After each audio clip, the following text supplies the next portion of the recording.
सभी विद्यार्थियों का हमारे YouTube channel study with Vikas chemistry पर बहुत बहुत स्वागत है। विद्यार्थियों, आज मैं अपने मनपसंद का जो टॉपिक है जो साइकोलॉजी उसके बारे में चर्चा करूँगा।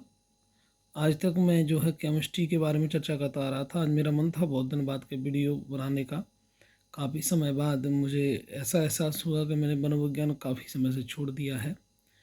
मैं बहुत पहले BTC और B.Ed वालों को ट्रेंड करता हूँ, तो उसमें मैंने साइकोलॉजी बहुत काफ़ी मात्रा में कई बार मैंने लोगों को पढ़ाया है और मेरे विद्यार्थी जो है ज़्यादा से ज़्यादा मेरी साइकोलॉजी जब मैंने पढ़ाया तो वो सफल भी हुए हैं। तो आज मैं आपके सामने साइकोलॉजी का बहुत ही अच्छा टॉपिक लेके प्रस्तुत हूँ। मनोविज्ञान का श्रेणी क्रम में परिवर्तन, यानी मनोविज्ञान जो वर्ड था, साइकोलॉजी जो है उसका श्रेणी क्रम में परिवर्तन कैसे हुआ। तो देखिए, सबसे पहले आत्मा का विज्ञान माना जाता था इसे इसे आत्मा की नॉलेज समझा जाता था कि मनोविज्ञान जो है एक आत्मा का ज्ञान है।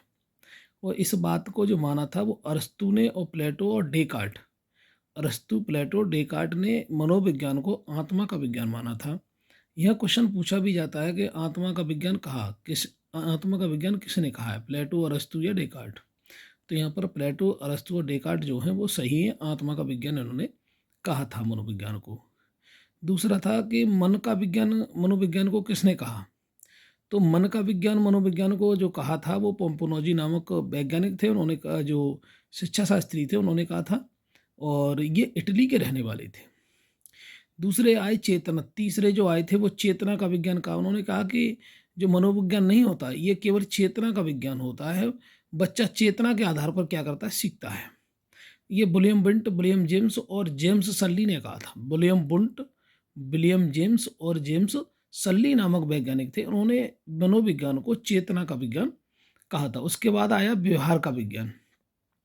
वाटसन और वुडवर्थ और स्किनर, इन तीनों शिक्षा शास्त्रियों ने मनोविज्ञान को जो कहा वो कहा कि भाई, जो बच्चा व्यवहार के आधार पर जो कुछ सीखता है वो है व्यवहार के आधार पर ही दूसरों के साथ वैसा ही व्यवहार क्या करता है, उत्पन्न करता है। तो इसलिए इसको जो कहा गया व्यवहार का विज्ञान कहा गया। उसके बाद क्या कहा, मनोविज्ञान की कुछ महत्वपूर्ण परिभाषाएं, यानी मनोविज्ञान की कुछ ऐसे वैज्ञानिक हुए, यानी जो शिक्षा शास्त्रियों ने, जिन्होंने मनोविज्ञान की बहुत सारी छोटे छोटे पॉइंट, यानी बहुत सारी अपनी जो है कोटेशन दिए थे, परिभाषाएं दी थी। तो आइए देखते हैं। पहला है मनोविज्ञान की परिभाषाएं, यानी मनोविज्ञान व्यवहार और अनुभव का विज्ञान है। यानी हम जो कुछ भी सीखते हैं और सीखने के आधार पर अपने व्यवहार में जो परिवर्तन लाते हैं वही क्या है, मनोविज्ञान है। मनोविज्ञान जो होता है वो व्यवहार के द्वारा अनुभव में जो परिवर्तन आता है वही होता है, क्या रहा, हमारा होता है मनोविज्ञान। ये बात कही थी किसने, स्किनर ने कहा था। दूसरा पॉइंट क्या था, मनोविज्ञान आचरण एवं व्यवहार यथार्थ का क्या है, यथार्थ का क्या है, यानी विज्ञान है। यानी मनोविज्ञान क्या है, आचरण, हम जैसा दूसरों के साथ आचरण करेंगे, व्यवहार करेंगे, और यथार्थ का जो विज्ञान है वही क्या है, मैकडूगल ने कहा था इस बात को, वो मनोविज्ञान है। मनोविज्ञान मानव प्रकृति का अध्ययन है। मनोविज्ञान के आधार पर हम ये देख सकते हैं कि मानव जो प्रकृति है वो कैसी है। ये बात बोरिंग, लैंगफील्ड और बेल्ट ने कही थी। मनोविज्ञान मानव प्रकृति का अध्ययन है, इस बात को किसने कहा, बोरिंग, लैंडफील्ड एवं बेल्ट नामक शिक्षा शास्त्री थे, उन्होंने इस बात को कहा था।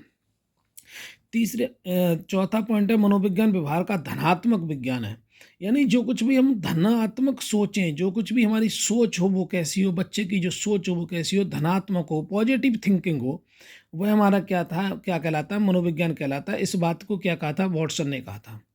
मनोविज्ञान व्यवहार में मानव संबंधों का अध्ययन करना है। देखिए, एक क्रो एंड क्रो का बहुत ही चर्चित कोटेशन है कि मनोविज्ञान व्यवहार में मानव संबंधों का अध्ययन है। मानव संबंध तभी निभाता है जब उसका व्यवहार सही हो। यानी मनोविज्ञान, जब कोई भी बच्चा किसी के साथ, देखा होगा अपने के क्लास में जो बच्चे बैठे होते हैं, वो बच्चे जिसके माध्यम से अच्छा व्यवहार रहता है, एक दूसरे का अगर किसी से अच्छा व्यवहार है तो वो एक दूसरे से क्या आ जाते हैं, संबंध बनाते हैं।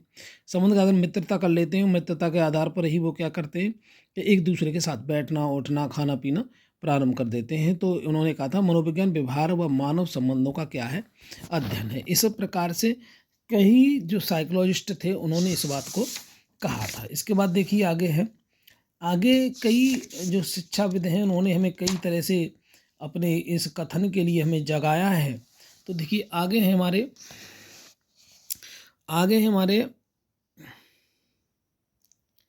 सर्वप्रथम मनोवैज्ञानिक ने अपनी आत्मा का त्याग किया, फिर उसने अपने मन का त्याग किया, फिर चेतना का त्याग किया और वह व्यवहार की विधि को स्वीकार करता है।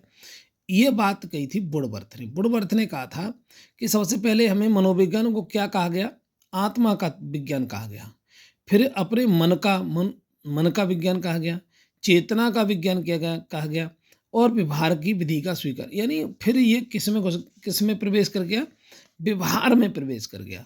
तो यानी सर्वप्रथम मन क्या होता है, मनोविज्ञान अपनी आत्मा का त्याग करता है, फिर अपने मन का त्याग करता है, फिर चेतना का त्याग करता है, उसके बाद क्या करने लगता है, व्यवहार में परिवर्तित हो जाता है। उसका व्यवहार जब अगर परिवर्तित हो जाता है तो वही क्या कहलाता है, वो मनोविज्ञान कहलाता है। इस बात का अध्ययन किसने किया था, इस बात को कहा था वुडवर्थ ने। महत्वपूर्ण कुछ कथन भी हैं। सुकरात प्लेटो का गुरु था। सुकरात जो थे वो प्लेटो को क्या थे, गुरु थे। प्लेटो अरस्तु का गुरु था और अरस्तु सिकंदर का गुरु था।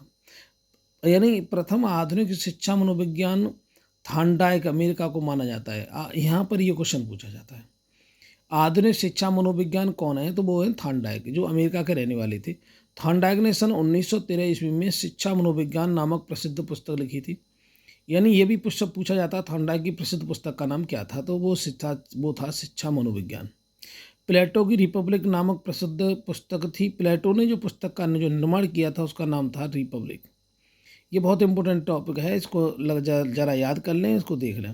प्लेटो की सबसे जो अच्छी जो पुस्तक का जो नाम था वो था रिपब्लिक नामक पुस्तक थी। रूसो की एमिल नामक प्रसिद्ध पुस्तक रही। रूसो ने जो पुस्तक जो लिखी थी उसका नाम था एमिल। और साइकोलॉजी शब्द का प्रयोग सर्वप्रथम रोनाल्ड गोयकल ने किया था। देखिए ये बात बहुत इंपॉर्टेंट है।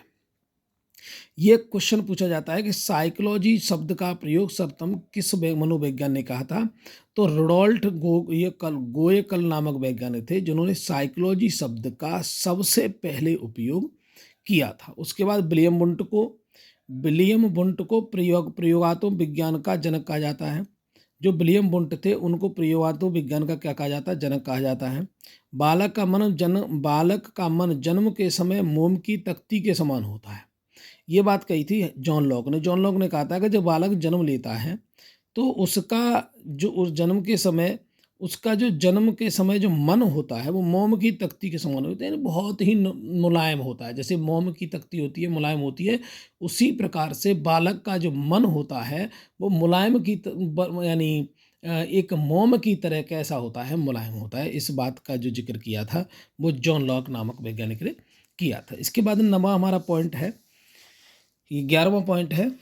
11वां पॉइंट क्या है कि शिक्षा के क्षेत्र में व्यवहार में परिवर्तन करने या उससे सुधारने हेतु पुरस्कार का उपयोग व्यवहारवाद की देन है। यानी शिक्षा के क्षेत्र में व्यवहार में परिवर्तन करने या उसे सुधारने हेतु पुरस्कार का उपयोग जो किया था व्यवहार की देन है, ये कहा था। छात्र केंद्र शिक्षा एवं बच्चों की अधिगम स्वतंत्रता की अवधारणा सर्वप्रथम मनोविश्लेषण बाद सिगमंड फ्रायड ने की थी। यहाँ क्वेश्चन ये पूछा जाता है कि छात्र केंद्र शिक्षा का विचार सबसे पहले किसने किया था, तो सिगमंड जो फ्रायड थे उन्होंने इस बात की धारणा प्रस्तुत की कि जो शिक्षा की जो आधुनिकता होनी चाहिए वो बाल केंद्रित शिक्षा की आधुनिकता होनी चाहिए, बाल केंद्रित शिक्षा होनी चाहिए। और देखिए इन्हीं के आधार पर आज जो हमारी शिक्षा दी जा रही है, हम लोगों को जो पढ़ाया जा रहा है, हम लोग किसी को पढ़ाते हैं तो वो बाल केंद्रित शिक्षा होती है। यानी बाल केंद्रित शिक्षा से अभिप्राय ये है कि बच्चे के व्यवहार के आधार पर, बच्चे की मानसिकता को, उसकी साइकोलॉजी को जान करके, साइकोलॉजी के आधार पर उसके दिमाग को जान करके उसके आधार पर उसी के माध्यम से उसको शिक्षा दी जाती है। यानी ज्ञान से क्या जाता है, ज्ञान से अज्ञानता की ओर जाते हैं। गेस्टाल्टवाद संप्रदाय का परिवर्तन जर्मनी में हुआ था। जो गेस्टाल्टवादी जो हैं संप्रदाय का जो परिवर्तन हुआ था वो जर्मनी में हुआ था। पूर्ण से अंश की और समग्रवाद की धारणा यानी गेस्टाल्टवाद की देन है। यहाँ क्वेश्चन पूछा था पूर्ण से अंश की ओर किस किन की देन है, तो यह है समग्रवाद यानी गेस्टाल्टवादियों की देन है। संरचनावाद मनोविज्ञान को चेतना का विज्ञान कहा जाता है, चेतना का विज्ञान यह मानते हैं। संरचनावाद मनोविज्ञान को चेतना का विज्ञान मानते हैं। उसके बाद व्यवहार को मनोरहित विज्ञान की संज्ञा जे.बी. वॉटसन ने दी थी। आज हम जे.बी. वॉटसन जो थे उन्होंने व्यवहार को मनोरहित विज्ञान की संज्ञा दी थी। तो देखिए आज मैंने आपके सामने इतने पॉइंट जो है कुछ साइकोलॉजी के बहुत ही महत्वपूर्ण पॉइंट रखे हैं, आप इनको नोट कर लें, याद करें। अगर आपको ये वीडियो पसंद आए तो लाइक और शेयर करना ना भूलें एवं हमारे चैनल को सब्सक्राइब करें। अगर आपको वीडियो ये ज़्यादा से ज़्यादा पसंद आती है, अगर वीडियो अच्छे आते हैं, तो मैं साइकोलॉजी की बहुत ही महत्वपूर्ण और टॉपिक भी आपके सामने प्रस्तुत करने की कोशिश करूँगा। तो आज बस इतना ही। कल हम मिलते हैं नई वीडियो के साथ, नए नई वीडियो के साथ, नई ऊर्जा के साथ आपके साथ। तो आप हमारे साथ जुड़े रहिए स्टडी विद विकास केमिस्ट्री पर। आपको वीडियो देखने के लिए बहुत बहुत धन्यवाद और शुभकामनाएं।